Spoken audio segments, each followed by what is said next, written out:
Okay, let's unpack this. Welcome to the deep dive. We've got a really fascinating stack of sources in front of us today, centered around something we all wrestle with, productivity. In a world where the distractions never stop, our to-do lists feel endless, and we're constantly juggling, just feeling productive can feel like a moving target. We all want to achieve more of what matters, but let's be honest, we want to do it without completely burning out. This deep dive is all about cutting through that noise. Exactly. And we've got a comprehensive guide here that really pulls together the core techniques, habits, goal-setting strategies, even the underlying science of getting things done effectively. It's packed with actionable, evidence-based strategies you can actually use, whether you're trying to streamline your workday or just, manage your personal life better. Our mission is simple. hmm We're going to unpack the absolute key strategies from this guide, extract the most important nuggets, maybe some surprising ones, and help you feel truly well-informed on this topic quickly. Ready to dive in? Let's do it. So, to kick us off, what does productivity really mean according to this source? It goes beyond just being busy, right? Absolutely. The guide defines it as achieving more of what matters in less time and, crucially, with less stress. That shift from just activity to meaningful activity is fundamental. Okay. And what's really insightful here is the emphasis that productivity isn't some innate talent you're born with. The source makes it clear. It's a skill. A skill, interesting. Yeah, a set of learnable strategies. And it's cultivated by managing 4 key areas: your time, your focus, your energy, and your goals. The good news is this guide gives you the toolkit to build that skill. And time management is often the first place people start when they feel overwhelmed. The guide dives into some foundational techniques here. Right. One of the most widely known, and for good reason, is the Pomodoro technique. Ah, yes, the tomato timer one. That's the one. The core idea is working in timed sprints. Traditionally, it's 25 minutes of focused work followed by a short 5-minute break. You repeat that cycle, and after 4 cycles, you take a longer break, maybe 15 to 30 minutes, named after Francesco Ciro's kitchen timer. Sure. But what's fascinating here is why it's so effective. It leverages the insight that our brains aren't built for endless, unbroken concentration. Frequent, systematic breaks like this stave off mental fatigue much better. Research cited shows this structured approach improves efficiency and, reduces distraction. So it works with your brain, not against it. And I can see how that just 25 minutes commitment could be a total game changer for tackling tasks you're dreading. Exactly. Makes starting less intimidating. Yeah. It breaks down large, scary tasks into manageable chunks. And the guide notes you can adjust the timings once you get comfortable, maybe 50 minutes work, 10 break, whatever suits your workflow. That makes sense. Flexibility is key. Another classic framework the guide highlights is the Eisenhower Matrix. Ah, yes. Attributed to President Eisenhower, popularized by Stephen Covey. Right. It's deceptively simple, but incredibly powerful for decision-making. It helps you categorize tasks based on 2 dimensions: urgency and importance. Okay. This gives you 4 quadrants, each with a recommended action. First, you have urgent and important tasks. These are crises, things with real deadlines now, the guide says, do immediately, like finishing that report due today. Makes sense. Firefighting mode. Then there's important, but not urgent. This is where the magic happens. Right. These are crucial for your long-term goals planning, relationship building, skill development. They don't scream for attention now, but they are critical. The advice? Schedule for later. This quadrant is key because proactive work here prevents future crises. That's quadrant 2, right? The strategic one. That's the one. Then, urgent but not important. These demand your time now, but don't really contribute to your core goals. Think many emails, routine interruptions, maybe some meetings. The busy work. Exactly. The guide suggests delegate it. Or, if you can't delegate, minimize or batch these. Finally, neither urgent nor important. Plain old distractions or time wasters. Excessive scrolling, unnecessary busy work. Obey. You know the drill. Oh, I know it well. The clear instruction. Eliminate or limit. I think we've all fallen victim to that last one more than we'd like to admit. Absolutely. And this matrix directly combats a common psychological bias: the mere urgency effect. Mere urgency effect. Yeah, our tendency to jump on urgent tasks, even if they aren't important, just because they're demanding attention, feels productive but isn't always. The matrix forces you to pause and consider importance, helping you protect that crucial quadrant 2 time.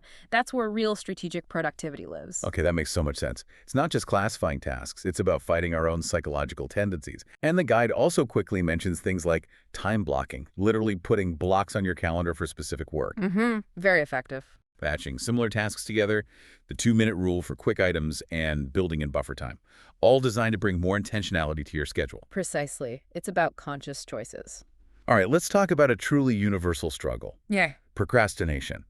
The guide has some great insights here, starting with the idea that it's often not just laziness. Right. The source frames it compellingly. Procrastination is often about emotional regulation. Emotional regulation, how so? We avoid tasks because they make us feel uncomfortable, stressed, bored, anxious, maybe afraid of failure.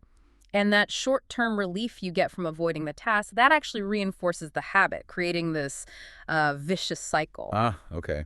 So avoiding feels good now, which makes you do it again. Exactly. So how do you break that cycle? The guide offers several powerful strategies. One key insight is to start with small steps. The biggest hurdle is usually just starting. To overcome that mental wall, make the task incredibly tiny. Instead of write report, commit to write 1 paragraph or research for 10 minutes. The source quotes productivity expert Tim Peichel, who highlights that, doing something small is easier to face than a huge project. A micro start, I like that. It bypasses the emotional resistance, and once you start, momentum often builds. That's so true. Getting started is the hardest part. It really is. Another strategy is to build productive habits. Habits reduce reliance on motivation, which, let's face it, is fickle. They become automatic behaviors, like brushing your teeth. The guide mentions research suggesting it takes around 66 days of consistent repetition for a new habit to really stick. 66 days. You can make it easier with habit stacking, tying a new habit to an existing one, like after I pour my morning coffee, I will write down my top 3 priorities. Consistency is key, and using early reminders helps. Makes sense. Link it to something you already do. And here's a psychological trick. Use immediate rewards. When you complete a small task, give yourself an immediate small reward. It could be just checking it off the list, a quick stretch, 5 minutes of music. This reinforces the behavior more powerfully than some delayed reward. Okay. The guide even suggests temptation bundling, only letting yourself do something you enjoy, like watching a favorite show while doing the task you're avoiding. That is clever. Leveraging a desired activity to make a less desired one palatable, like listening to a podcast while cleaning. Exactly. Another powerful tool is accountability. Simply making yourself accountable to someone else is incredibly effective. How does that work? Share your goals or deadlines with a friend, colleague, partner, someone who will check in. Knowing someone will ask precisely.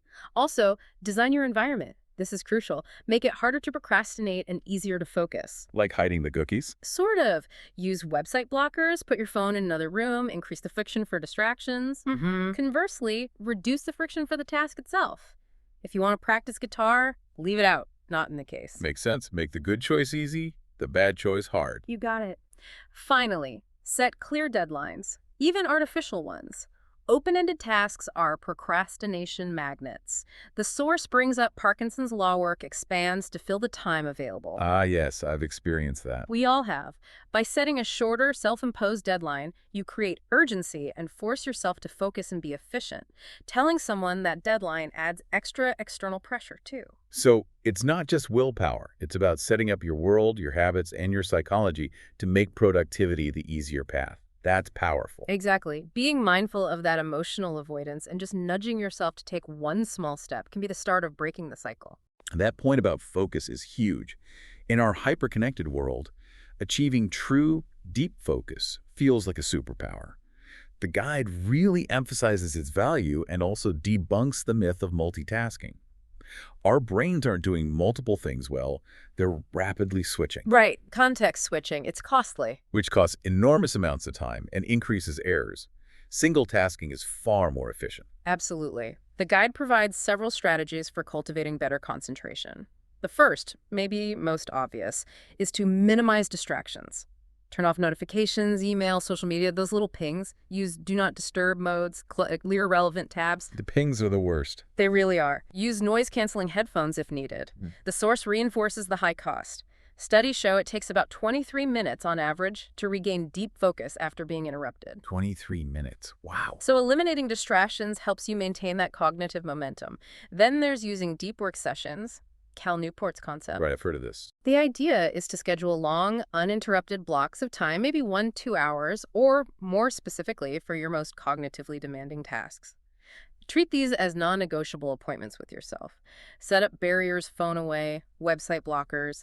The guide notes that high achievers often find a few hours of true deep work yield more results than days of fragmented effort. Start small, maybe 30 minutes. I love that idea of treating it like a proper appointment. Makes it feel more serious. It changes the mindset completely. The guide also talks about concentration techniques. Think of focus like a muscle you can train it. How? Well, the Pomodoro method trains bursts. Mindfulness meditation, even just 5-10 minutes a day, improves attention span over time. Even simple things like reading a physical book without checking your phone builds that attention muscle. Start small, practice consistently. Okay, train the brain. Makes sense. Limiting context switching is vital too. Our brains have a startup cost every time we jump between totally different types of work. Plan your day to group similar tasks. Batch emails, calls, admin work. Finish one type of task before moving to a very different one.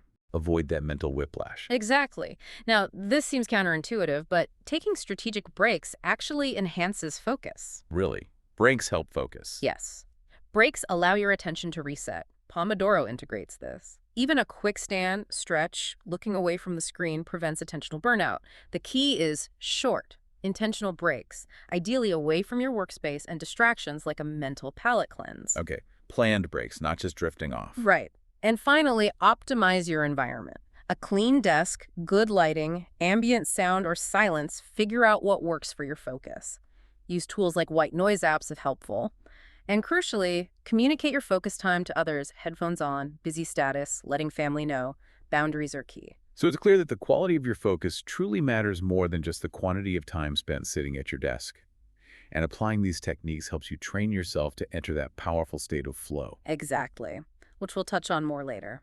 Building on that idea of structure and consistency, the guide talks extensively about the power of routines and habits. They really reinforce productivity and reduce that mental load. Yes, routines are like automated scripts for your day. They reduce decision fatigue. The guide suggests starting the day with purpose. How you start matters. Is big time. Instead of reactively checking email, plan your day maybe the night before or first thing. Identify priorities before the day gets crazy. Incorporate energizers that work for you, exercise, breakfast, meditation. Okay. The guide introduces a really practical concept here. Eat the frog. Eat the frog. Sounds unpleasant. Huh. It comes from Brian Tracy, inspired by Mark Twain. The idea is tackle your hardest, most important, or most dreaded task first thing in the morning. When you're freshest. Exactly. When energy and willpower are highest. Completing it first ensures it gets done, removes the dread, and builds momentum right away. That makes sense. Get the worst thing done and everything else feels easier. I can see that. Precisely. Equally important are nighttime routines. They help you unwind, promote better sleep, and crucially set you up for the next day. A key part is reviewing what you did and then writing down the important tasks for tomorrow. Planning ahead. Which brings us to the very practical Ivy Lee method. It's surprisingly old, from 1918. Wow. What is it? Simple. End of each workday, write down the 6 most important tasks for tomorrow. Rank them. Next day, work only on task #1 until finished, then #2, and so on. Only 6. And sequentially. Yep. Don't start the next until the previous is done. Unfinished tasks move to the next day's list. Reprioritized. Wow, that's incredibly rigid, but I can see how it forces focus and stops you from jumping around. It does. Charles Schwab credited this simple method with dramatically boosting his executives' productivity. It enforces single tasking, prevents overwhelm, ensures top priorities get addressed. You can adjust the number, but the principle is powerful. Okay, the Ivy Lee method. Interesting. The guide also points out how automating decisions with habits and routines reduces decision fatigue. Think Steve Jobs' turtleneck. Right, less trivial decisions. Exactly. When tasks are routine, you don't decide to do them, they just happen. Streamline your day. Anchor new habits to existing ones. After lunch, clear my desk. Small habits compound. But it's vital to make it sustainable. Routines need to fit your life, your energy. Not everyone's a morning person. Good point. Start small, one new habit. Use habit trackers. Seeing that streak motivates, don't break the chain. And if you slip up, just restart tomorrow. No big deal. Be kind to yourself. Definitely. Finally, do a periodic review. Check in every few weeks. Are your routines still helping? Adjust what isn't working. They should reduce stress, not add it. So routines aren't about being rigid robots, but creating a supportive rhythm. Like the source says, successful people are simply those with successful habits. Exactly. Support, not restriction. Building on having those habits and routines, you need a clear destination. That's where setting goals that drive action comes in. Goals are your compass. Absolutely. Otherwise, you're just busy, not necessarily productive. The guide offers key strategies, starting with SMART goals. Ah, yes, the classic acronym. Right. Specific, measurable, achievable, relevant, and time-bound. The guide gives a great example. Instead of get in shape, a SMART goal is jog 30 mins 3x week and lose 10 pounds by June 30th. Much clearer. You know exactly what to do and when. Exactly. It clarifies fuzzy aims and builds in accountability. Another key point. Set challenging yet realistic goals. Aim high enough to push yourself, encourage growth, but not so high it's discouraging. Finding that sweet spot. Yeah. The guide references research by Locke and Latham showing specific, challenging goals consistently lead to higher performance.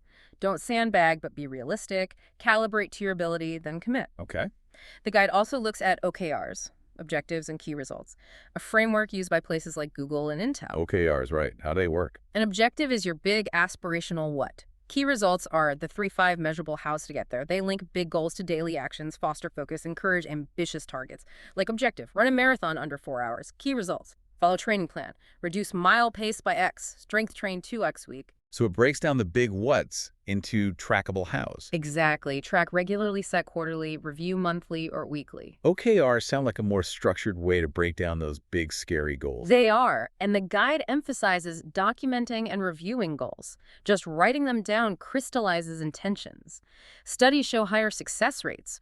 Regular review keeps them top of mind, helps align weekly plans, allows adjustment. Ask yourself daily, what's the most important thing I can do today towards my main goals? Keeps you on track. This links into breaking goals into milestones. Big goals feel overwhelming. Break them down.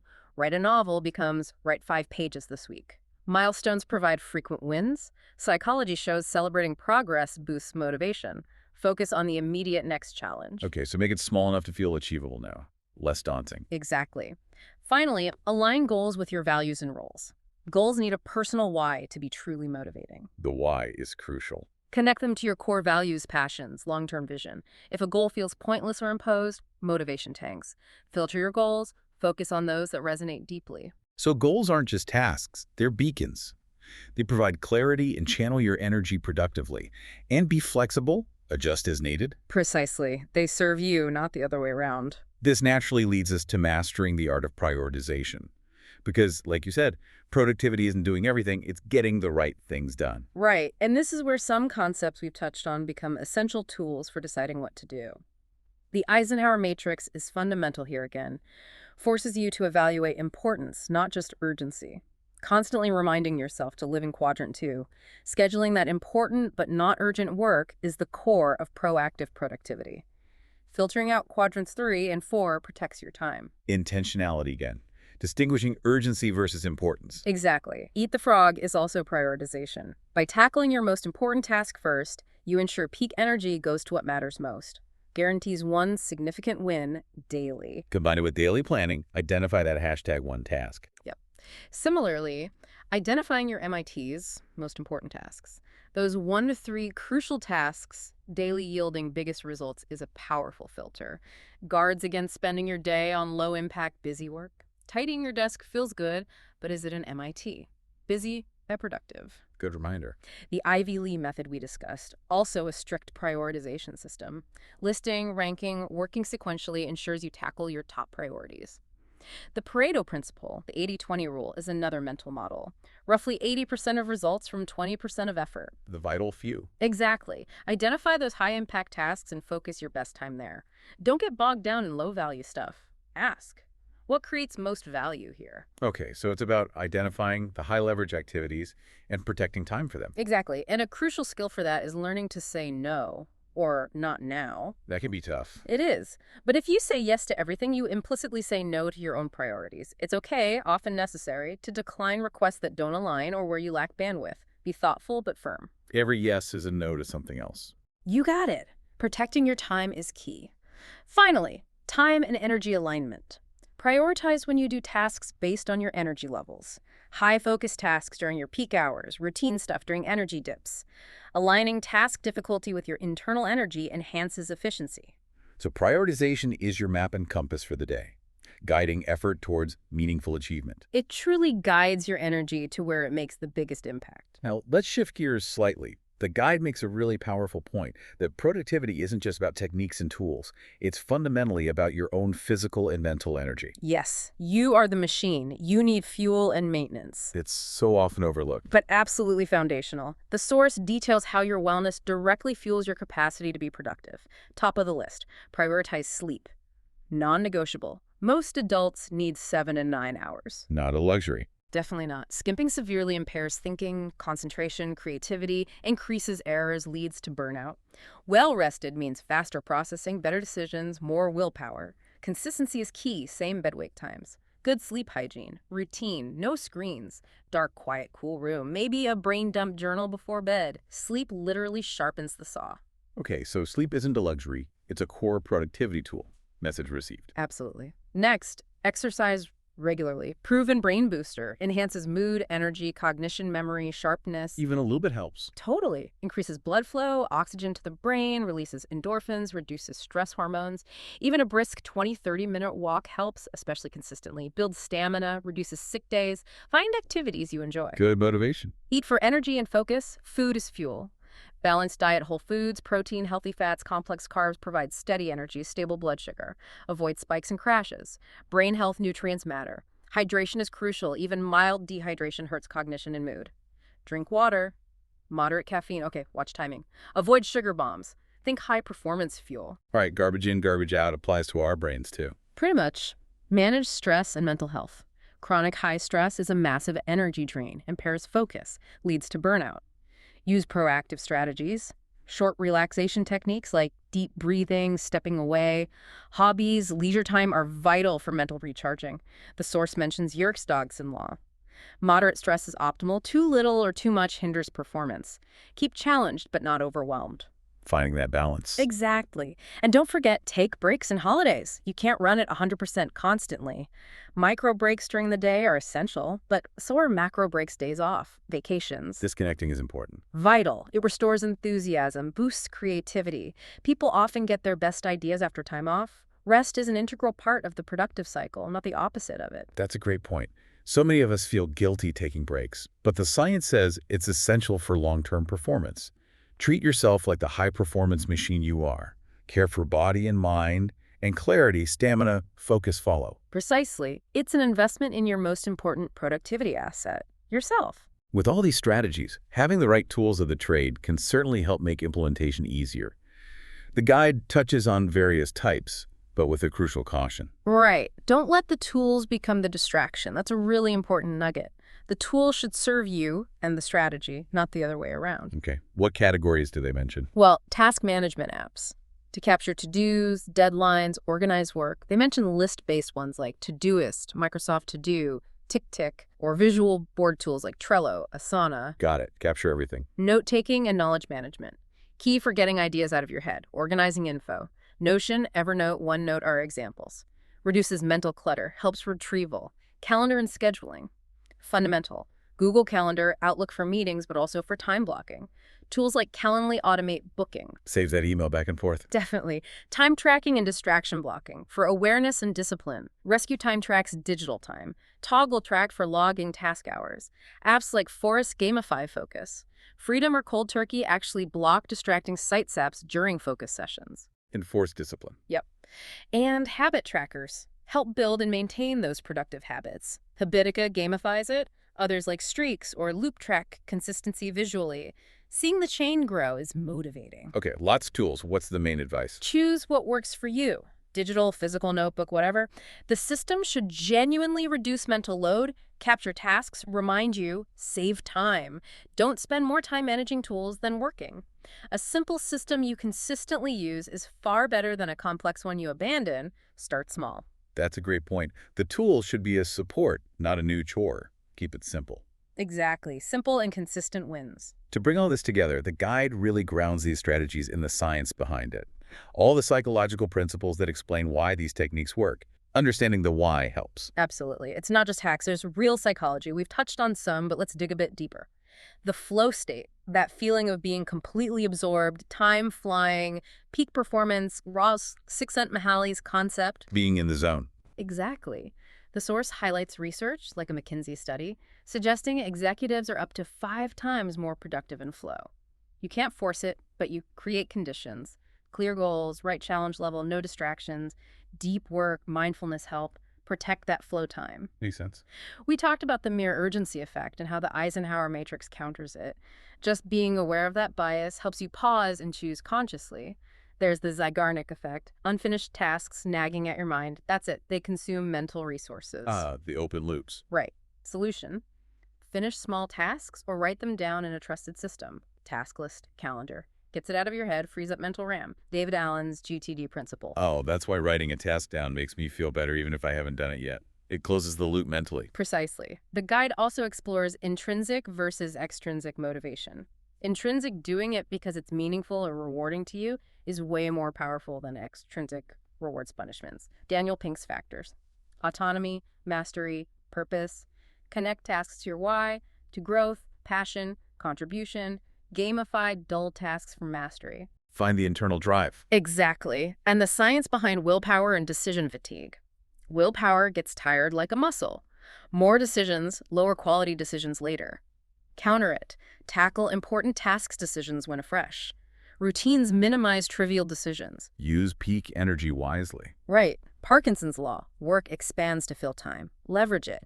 Use shorter, self-imposed deadlines. Creates productive constraints. Fosters efficiency. The power of breaks, linked to ultradian rhythms. Our brains cycle focus alertness roughly every 90 to 120 minutes. Working with these cycles, like Pomodoro, is more effective than pushing through. Breaks allow recovery. Work with your natural rhythms. And finally, accountability and social factors. Psychology shows we perform better when accountable. Peer pressure, accountability partners, even body doubling. Working quietly near someone focused helps.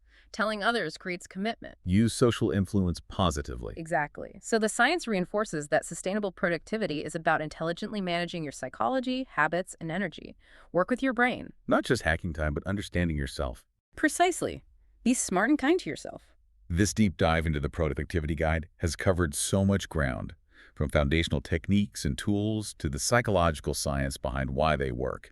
It's clear this is a journey. Absolutely. And don't feel like you need to overhaul everything overnight. The source strongly advises starting small. Just pick 1 or 2 things. Yeah. Pick 1 or 2 tips from different sections that resonate. Try Pomodoro for a week. Set one SMART goal. Enforce a bedtime. Add gradually. See what works for you. Discard what doesn't. Productivity is deeply personal. That's good advice. Experiment and iterate. Exactly. And the outcome is truly worth the effort. You'll likely find yourself spending time more intentionally, facing less friction and stress. Managing these key areas, time, focus, energy, goals, creates a powerful virtuous cycle. Ultimately, the core benefit this guide points to isn't just ticking off more items. It's about gaining a greater sense of control, feeling more fulfilled by what you do accomplish, and freeing up time and energy for what truly matters to you outside of work. Which leaves us with a thought, built on the guide's ideas of holistic well-being and intentionality, for you to consider as you navigate your own path. Perhaps true productivity isn't measured just by the sheer volume of tasks completed, but by how effectively you align your energy and actions with what brings you meaning, allowing you to truly live the time and headspace you manage to free up. Something to chew on.